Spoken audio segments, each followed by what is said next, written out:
2024 সালের 19 মে ঢাকার মিরপুরে ঘটে এমন এক ঘটনা যা কাঁদিয়েছে পুরো বাংলাদেশকে। তাড়াতাড়ি কর মা, স্কুলে দেরি হয়ে যাবে। আম্মু, আজ আমি ক্লাসে প্রথম হব।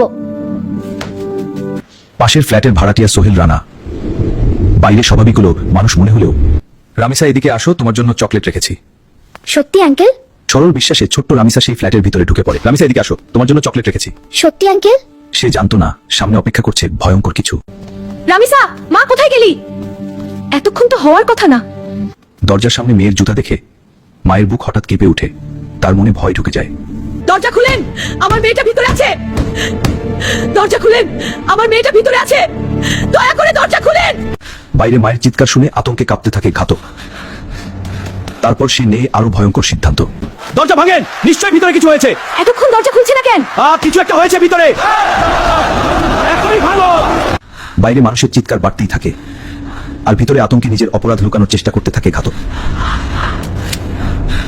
সবাই দরজা ভাঙার চেষ্টা করার আগেই গ্রিল কেটে জানালা দিয়ে পালিয়ে যায় সোহেল রানা। কিন্তু তার স্ত্রী স্বপনা পালাতে পারেনি। জনতা তাকে আটকে পুলিশের হাতে তুলে দেয়। কেউ কিছু স্পর্শ করবেন না, পুরো ফ্ল্যাট তল্লাশি করা হবে। প্রযুক্তির সহায়তায় মাত্র 10 ঘন্টার মধ্যেই নারায়ণগঞ্জ থেকে ধরা পড়ে প্রধান আসামি। এই ঘটনার আরো ভয়ঙ্কর সত্য আর বাকি অংশ দেখানো হবে পার্ট 2-এ।